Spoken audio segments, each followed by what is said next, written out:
காலத்தை மாற்றாற்போல் நாமும் மாறிக்கலாம் அப்படின்ற எண்ணங்கள் உருவாக போகுது. ஒவ்வொரு நாளும் புதிய புதிய முயற்சிகளில் ஈடுபட தான் போகிறோம் சாமி. புதிய முயற்சிகளும் புதிய எண்ணங்களும் நம்ம வாழ்வில் தோன்றதான் போகுது. ஒவ்வொரு நாளும் தனிப்பட்ட முறையில் இது வந்த அங்கீகாரங்கள் இழந்துட்டோம் இல்லை, இந்த அங்கீகாரத்தெல்லாம் திருப்பி எப்படி நாம் செயல்படுத்தலாம். வேலை கம்பெனிலாம் இழுத்து மூடிட்டேன் ஐயா, எந்த வேலையுமே செய்யலை, நான் எல்லாத்தையும் இழுத்து போட்டு மூடிட்டுக்கிறேன், என்னால் எதுவுமே செய்ய முடியல நினைக்கிறவங்களுக்கு இனிமேல் வேலை ஆட்கள் வந்த வண்ணமும் காணப்பட போகிறாங்க. பகவான் நம்மளுக்கு படியளக்க ஆரம்பிச்சிட்டார்னு அர்த்தம். இந்த 26 நாட்கள் நம்மளுக்கு செலவீனங்கள் இருந்தாலும் வேலை முடிக்கின்ற பாக்கியம் பெற போகிறோம்.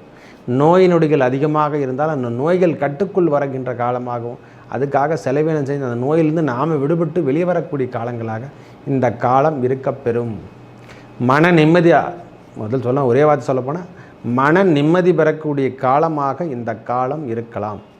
ஒரே வார்த்தை, இந்த மன நிம்மதியோடு இருக்கலாம்ப்பா, அப்படி தான் சொல்ல முடியும் ஒரே வார்த்தை. விக்னேஸ்வராய நமக, வெற்றிவேல் முருகனுக்கு அரகரோகரம். அரகர நம பார்வதீபதையே அரகர மகாதேவா. தென்னாடுடைய சிவனே போற்றி, எந்நாட்டவர்க்கும் இறைவா போற்றி போற்றி. உங்கள் அபிமான அனந்தலை வாழ் ஜோதிடர் வேலாயுதத்தின் நன்றி கலந்த வணக்கத்தை தெரிவித்து கொண்டு இந்த பதிவினை காண இருப்பது என்னவென்றால், சுக்கிர பெயர்ச்சி. இதுவரைக்கும் கடகத்தில் வீட்டிருந்தார், அதாவது சுக்கிர பகவான் இதுவரைக்கும் கடகத்தில் இருந்தார். 1/8/2024 முதல் 26/8/2024 வரைக்கும் சிம்மத்துக்கு இடம் பெயர்ந்து இந்த 26 நாட்கள் ஒவ்வொரு ராசிக்கும் எவ்வாறு பலாபலங்களை வழங்குவார் என்று பார்ப்போம் வாருங்கள். எனது அன்புள்ளம் கொண்ட மீனராசி நேயர்களே, ஐயா, இந்த சுக்கிர பகவான் 26 நாட்கள் எவ்வாறு இருக்க போகிறார் உங்களை பொறுத்த வரைக்கும் துன்பம் என்பது சொல்லக்கூடிய அமைப்பில் இருந்திருந்தாங்க. ரொம்ப கஷ்டம்தான் அவங்கள பொறுத்த வரைக்குமே, ஏன்னா கடுமையான தாக்கத்தை அனுப்பிச்சிட்ருக்காங்க. இந்த சுக்கிர பகவான் 3க்கும் 8க்கும் உடைய சுக்கிர பகவான் உங்கள் வாழ்வில் இனிமேல் ஏற்றம் தரப்போகிறாரா? கண்டிப்பாக அந்த 26 நாட்கள் ஏற்றம் தருவார். நம்ம செயல் திட்டத்துக்கு கண்காணிக்கின்றவராக நமக்கு இருக்க போகிறார். இது வரைக்கும் நம்மளுக்கு எதுவும் சரியான முறையில் கிடைக்கல, எல்லாமே விரயம் என்று சொல்லக்கூடிய அமைப்பில் இருந்திருந்தாலும் அந்த கடன் சார்ந்த விஷயத்திலும் கடனோ நம்மளுக்கு தேவைகள் என்று சொல்கிறோமில்ல, ஒரு சிலனுக்கு தேவை என்று சொல்கிறோமில்ல, தேவைகள் எல்லாமே அந்த 5ஆம் இடம் என்று 6ஆம் இடம் என்று சொல்லக்கூடிய அமைப்பை பெறுகிறது. மீனராசியை பொறுத்த வரைக்கும் 1, 2, 3ஆம் அதிபதி அவரே தான், 8ஆம் அதிபதி என்று சொல்லக்கூடிய சுக்கிர பகவான் அவரே தான். அதனால் தேவைகளை பூர்த்தி செய்யக்கூடிய காலங்கள், நம்மளுக்கு சரியான முறையில் கம்யூனிகேஷன் கிடைக்கல, நம்மிடத்துலையும் நல்லவர்கள் வந்து சேரவில்லை, வேலையாட்கள் இல்லாமல் இருக்காங்க ஐயா, நானும் கம்பெனி எடுத்து நடத்திட்டுருக்கேன், எனக்கு சரியான முறையில் வேலை கிடைக்கல, ஆளுங்களுக்கு கிடைக்கல, வேலை இருந்தால் ஆள் கிடைக்க மாட்டேங்குது, ஆள் இருந்தால் வேலை கிடைக்க மாட்டேங்குது, அப்படி ஒரு சூழ்நிலை போய்கொண்டிருதில்லை. அவையெல்லாம் மாறப்போகுது. படிப்பிலும் சரியான கவனம் என்று சொல்கிற மாதிரி கல்வி சார்ந்த விஷயத்தில் இது வரைக்கும் முன்னெடுக்காமல் இருந்தால் அந்த கவனம் எல்லாம் சிதறி போயிடுச்சு பாரு. பகை என்று சொல்லக்கூடியவர்களெல்லாம் இப்பொழுது கண்மூடி மறைந்து விடுவார்கள். பகை பெற்றவர்கள் எல்லாம் பகைவரெல்லாம் அழிந்து போகக்கூடிய காலங்களாக இந்த காலம் இருக்க போகுது. உங்கள் தடையெல்லாம் படிக்கட்டாக மாறக்கூடிய காலங்களாக வந்து போகுது. நான் சொல்லுங்களா, 6ஆம் இடத்திலிருந்து நேரடியாக 12ஆம் இடத்தை பார்க்கும் பொழுது சுப விரயங்கள் நம் குடும்பத்தில் செயல்படுத்துகிற மாதிரி, அதாவது மீனராசிக்காரங்க இது வரைக்கும் கல்யாணம் திருமணம் சார்ந்த விஷயத்தில் ஈடுபடாதவங்களுக்கு திருமணம் சார்ந்த உறவுகளில் ஈடுபடக்கூடிய காலம், அது செலவீனங்கள் செய்யக்கூடிய காலங்களாக ஏற்பட போகுது. ஏன்னா அதுக்கான முன்னேற்பாடுகள் எல்லாமே செய்யணும் அல்லவா, அந்த முன்னேற்பாடுகள் செய்யக்கூடிய காலங்களாக இந்த காலம் இருக்க போகிறது. நல்ல அமைப்பு, அதாவது எப்படி சொல்கிறதுனா, இது ஒரு நல்ல அமைப்பு என்று தான் சொல்லுவேன். அரசாங்க தரப்பில் இருந்து வந்த பிரச்சனைகள், அரசாங்கம் கொடுக்கின்ற எதனா சலுகைகள் நம்மளுக்கு கிடைக்காமல் இருந்தால் அதுக்காக நான் போராடின்னு இருக்கேன் ஐயா, நிலம் சார்ந்த விஷயத்துலையும் சரி, அதுக்காக கையெழுத்து போடுற மாதிரி எதனா பட்டா கிட்டா நம்மளுக்கு மாறாமல் இருந்தால், அந்த பட்டா சம்மந்தப்பட்ட பிரச்சனைகளை ஆஃபீஸில் நாம் முன்னெடுத்து போய் இருந்து எதுவும் கிடைக்க மாட்டேங்குதுன்னா அந்த நிலம் சார்ந்த விஷயத்தில் இனிமேல் தடைகள் எதுவும் வராமல் நம்மளுக்கு முன்னெடுக்கக்கூடிய காலங்களாகும். அந்த கையிருப்பில் நம்ம எல்லாம் அலுவலர்கள்லாம் நம்மளுக்கு நற்பலங்களாக இருந்து நான் மேலே முடிச்சு தரேன் அப்படின்னு சொல்லிட்டு இந்த தேதிக்குள்ளே முடிச்சு கொடுத்துட்றேன் அப்படின்ற மாதிரி ஒரு எண்ணங்களை உருவாக்கி, பரவாயில்ல நாம் தேடி போனோம், இப்போ பரவாயில்ல முடிஞ்சு போகுது வேலைன்ற மாதிரி எண்ணங்களை உருவாக்குன்ற காலங்களாக இந்த காலம் இருக்கப்பெறும். நல்லா இருக்குது ஐயா. எனக்கு தெரிஞ்ச வரைக்கும் இந்த 6ஆம் இடத்துக்கு செல்லக்கூடிய சுக்கிர பகவானால் உங்களுக்கு நல்ல ஒரு முன்னேற்றம். செலவீனங்கள் அதிகரித்தாலும் வேலைகள் நிறைவு பெறுகிறதவா, செலவீனங்கள் இருக்கும், நான் இல்லைனே சொல்லலை, செலவீனங்கள் அதிகரித்தாலும் வேலை முடிக்கின்ற பாக்கியம் பெற போகிறோம். நம்ம ரொம்ப நாளாக நீடிச்சிருந்து வந்த பிரச்சனைகளுக்கு நாமளுக்கு இது ஒரு முற்றுப்புள்ளி என்று சொல்லக்கூடிய காலமாக தான் இந்த காலம் அமையப்பெறும். தேவைகள் பூர்த்தி செய்யப்படும். சிறு சிறு கடன்கள் உருவானாலும் பரவாயில்லை, சின்ன சின்ன கடன்கள் வாங்குற மாதிரி இருக்கும். சின்னதாக உடல் உபாதைகள் நம்மளுக்கு ஒரு 2 நாட்கள் 5 நாட்கள் இருக்கிற மாதிரி இருக்க தான் செய்யும். அவையெல்லாம் மாறி திருப்பியும் பழைய நிலைமைக்கு நாம் கொண்டு வந்துடுவார். அதாவது முகக்கவர்ச்சி இது வரைக்கும் இல்லாமல் இருந்தால் முகக்கவர்ச்சி ஏற்பட போது தெளிவான சிந்தனையை நாம் பெறப்போகிறோம். இது வரைக்கும் தெளிவான சிந்தனை நம்மக்கிட்ட இல்லைன்னா திடீர்னு பார்த்தா தெளிவோட சிந்தனையாக நம்ம கரெக்டாக தத்துவம் என்று சொல்கிற மாதிரி அதெல்லாம் பேசக்கூடிய காலமாக வரப்போகுது சாமி. ஏன்னா பகவானுடைய பார்வை 12ஆம் இடத்திலிருந்து அவருடைய பார்வை இவர்கிட்ட பதியும் பொழுது அவருடைய சக்திகள் ஈர்க்கப்பட்டு திரும்பியும் பழைய நிலைமைக்கு நம்ம உடலில் இருந்த பிரச்சனைகள் நோய் நொடிகள் விலகப் போகுது. தன்னலமற்ற சேவை இது வரைக்கும் நாம் எதுவுமே சுயமாக எல்லாத்தையும் நம்மளுக்காக சேர்த்து வச்சதில் எதனா ஒரு பாகம் நம்மளுக்கு மக்களுக்கும் செய்யணும், ஏழைகளுக்கு செய்யணும் என்று சொல்லக்கூடிய எண்ணங்கள் உருவாக போகுது. பகை என்றாலே அடுத்தவரை தான் குறிக்கும். பகைவர்கள்னா பகைவனும் கிடையாது, அடுத்தவரை தான் பகை என்று சொல்லக்கூடிய அமைப்பு. பகைவரை மற்றவரை தான் பகைவர் என்று சொல்லக்கூடிய அமைப்பு. அவங்க தேவைக்கு செய்கிற மாதிரி அவங்க தேவைகளை பூர்த்தி செய்கிற மாதிரி ஒரு காலங்கள் வரப்போதையா. பக்கத்து வீட்டுக்காரும் பகைவர் தான். நம்ம எடுத்துக்கினா பகைவர் என்று சொன்னால் அவரும் பகைவர் தான். அவர் நட்பு என்று சொன்னால் நட்பு தான். எதிரியை சொல், உங்களை பற்றி நான் சொல்கிறேன் என்று சொல்கிறோமில்ல, அவர் எதிரி எந்த அளவுக்கு இருந்தாரோ அந்த அளவுக்கு நாம் உயர்ந்து காணக்கூடிய காலமாக இந்த காலம் இருக்கப்பெறும். ஐயா வண்டி வாகனம் வாங்கலாம், வண்டி வாகனத்துக்கான வாங்கக்கூடிய பாகம் திடீர்னு பார்த்தோன்னா சிந்தனை வந்துடும் நம்மளுக்கு.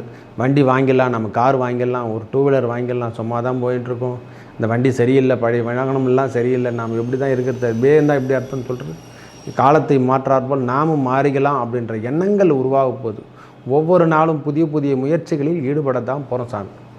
புதிய முயற்சிகளும் புதிய எண்ணங்களும் நம்ம வாழ்வில் தோன்றதான் போகுது. ஒவ்வொரு நாளும் தனிப்பட்ட முறையில் இது வந்த அங்கீகாரங்கள் இழந்துட்டும் இல்லை, இந்த அங்கீகாரத்தெல்லாம் திருப்பி எப்படி நாம் செயல்படுத்தலாம். வேலை கம்பெனிலாம் இழுத்து மூடிட்டேன் ஐயா, எந்த வேலையுமே செய்யலை, நான் எல்லாத்தையும் இழுத்து போட்டு மூடிட்டுக்கிறேன், என்னால் எதுவுமே செய்ய முடியல நினைக்கிறவங்களுக்கு இனிமேல் வேலை ஆட்கள் வந்த வண்ணமும் காணப்பட போகிறாங்க. பகவான் நம்மளுக்கு படியளக்க ஆரம்பிச்சிட்டார்னு அர்த்தம். இந்த 26 நாட்கள் நம்மளுக்கு செலவீனங்கள் இருந்தாலும் வேலை முடிக்கின்ற பாக்கியம் பெற போகிறோம்.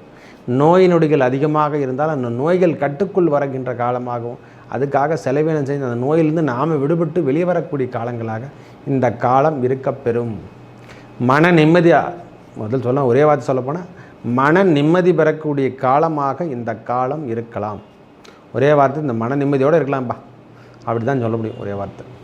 ஏன்னா நல்ல ஒரு முன்னேற்றம் தரக்கூடிய பாதைக்கு சுக்கிர பகவான் அழைத்து செல்ல. ஏன்னா அரச கிரகம் என்று சொல்லக்கூடிய சூரியனோட வீட்டில் அவர் அமர்ந்திருந்து உங்கள் தலைமை பொறுப்பை ஏற்று இது வரைக்கும் நாம் எதுவும் போலங்க, எந்த ஒரு தலைமை பொறுப்பும் ஏற்று நடத்தலை, ஒன்றும் பண்ணலை நான் எப்படின்னு நினைக்கிறவங்களுக்கு இந்த முறை தலைமை பொறுப்பு ஏற்று நம்மளுக்கு எல்லாரும் பார்த்த வண்ணம் நல்ல வாழ போகிறோம். பரவாயில்லை, நீட்னஸ்ன்ற மாதிரி பகைவர்களோடு அஞ்சக்கூடிய காலங்களாகும், பகைவரே நம்மளை கண்டு அஞ்சக்கூடிய காலங்களாகும். அந்த காலத்தை மாற்றி அமைக்க போகிறார் இந்த சுக்கிர பகவானுடைய பார்வையாலையும் சனி பகவானுடைய பார்வை மாறி பரிவர்த்தனை யோகம் செய்து உங்கள் பிரச்சனையிலிருந்து நீங்கள் வெளிவரத்துக்கும் அந்த காலத்தை முன்னெடுத்து நீங்கள் நடத்துறதுக்கான காலமாகவும் இந்த மீனராசியை பொறுத்த வரைக்கும் இந்த 26 நாட்கள் சுகபோகங்கள் நன்றாக இருக்கும்போது இளைய சகோதரன் சகோதரி கிட்ட இருந்து வந்த பிரச்சனைகள், முக்கியமாக இளைய சகோதரனோ சகோதரியோ நம்மளுக்கு இருந்தால் அந்த கடன் பிரச்சனை தீர்க்கிறதுக்கான எதனா ஒரு சொல்யூஷன் நாம் எடுத்துக்கணும். அந்த பிரச்சனையிலேருந்து நாம் வெளியே வரணும். அவங்களுக்கு கொடுக்கல் வாங்கலில் எதனா இருந்தால் அந்த பிரச்சனைலேருந்து நாம் வெளியே வந்துடும் ஐயா. அதுக்கான செலவீனங்கள் எதனா ஏற்றெடு நடத்தி அவங்க பிரச்சனைலேருந்து நாம் வெளியே வந்து ஐயா உங்களுக்கு எந்த தொந்தரவும் கிடையாது, நான் தவறை எதுவும் செய்து தான் மன்னிச்சிருங்கன்னு சொல்லிவிட்டு நம்ம வார்த்தையிலேருந்து நாமும் வெளியே வந்துடுவோம். ஏன்னா மீனராசியை பொறுத்த வரைக்கும் எதையும் கொடுத்தால் பொருள் தான், அவ்வளோதான், முடிஞ்சு போச்சு. மறந்து விடுவோம், இல்லை என்றால் நீங்களே நல்லா இருங்கன்னு சொல்லிட்டு வந்துடுவாங்க. அவங்க கொடுத்தா கொடுத்த பொருள் தான், அவ்வளோதான். அதுக்கப்புறம் கேட்க மாட்டாங்க. கொடுத்தவை தான், வாங்கினது தான் இவங்க கதை. மறந்து விட கண்டி காலம்தான். எதுவாக தான் இருந்தாலும் இறைவனுடைய ஆணை என்று சொல்லக்கூடிய பாட்டில் போயிட்டே வருவாங்க. எதை பற்றியும் கவலையும் பட மாட்டாங்க. எதையும் துணிந்து செய்யக்கூடிய தன்மை உடையவர்கள் இவர்கள்.